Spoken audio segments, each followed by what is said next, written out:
Value, value, value. Attract, don't chase. And the only way you can attract is to just give value, give value, give value. And the only way that you know you're giving good value is to know your ideal client, know your target, be the umbrella to their rain. And I always say, no matter how many damn umbrellas you own, if you get caught in the rain, you're buying another freaking umbrella. And if your message and your value and what you're giving is that umbrella on their rainy day, you're attracting. So all your internet leads, the power is in the numbers, all these leads, it's your job to define the value and the quality of your leads by giving value, giving value. Who's your niche? Don't be afraid of niching.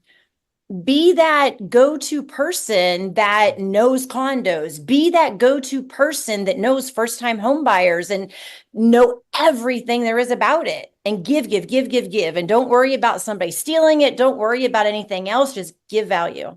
And the quality will come.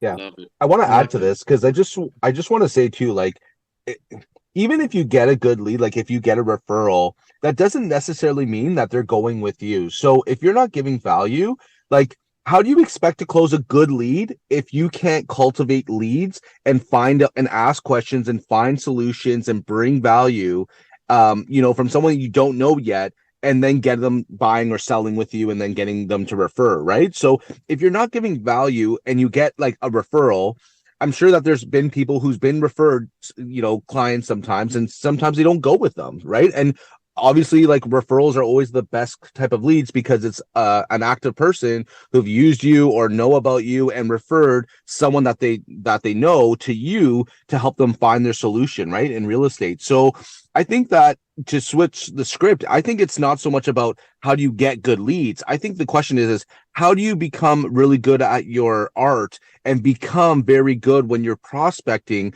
to cultivate good leads and people wanting to work with you, right? Because I can tell you when I'm calling my leads, like I'm on the phone with them for 15, 20, 30 minutes and sometimes getting deep into conversation, sometimes not even about real estate and just focusing on that relationship and showing them how I can bring value. What is the difference between me and everyone else here as real estate agents? The difference is our experience that we're giving to the client or the prospect, right? How we storytell, how we, position things, how we give our insight, where the best opportunities lie for their situation, right? So, or scenario. So I think it really comes down to how do you cultivate leads and really like become really good at that? Because then when a good lead comes to you, it's a piece of cake. Then you know you're getting them 120%. Yep. I got to add into that because Beverly Yeah. and Nick just roll right in and just look at it. What we're saying, audience, think about it.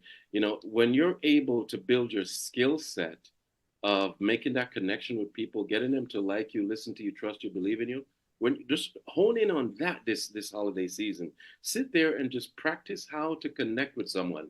Use some association technique. They wear the same beard, they wear the same hat, the same shirt. Talk about it. Use your heart into the conversation. When you make a connection, then you have to follow through and just be able to show that value that this is what you bring to the table. So every single thing across the board, going to dinners with people. This business, real estate sales, it's relationship. I don't care how you take it. Mm-hmm. 21 years in the business. Really, you know how many dinners I go to that I didn't want to go to? How many kids' birthdays I went to and I bought a gift? Yeah. Did you know barbecues for the neighbors? I mean, but have fun at it and bring the kids. My daughters are now 18, 16. They've been turning on light switch since 4 and 2. And we have fun.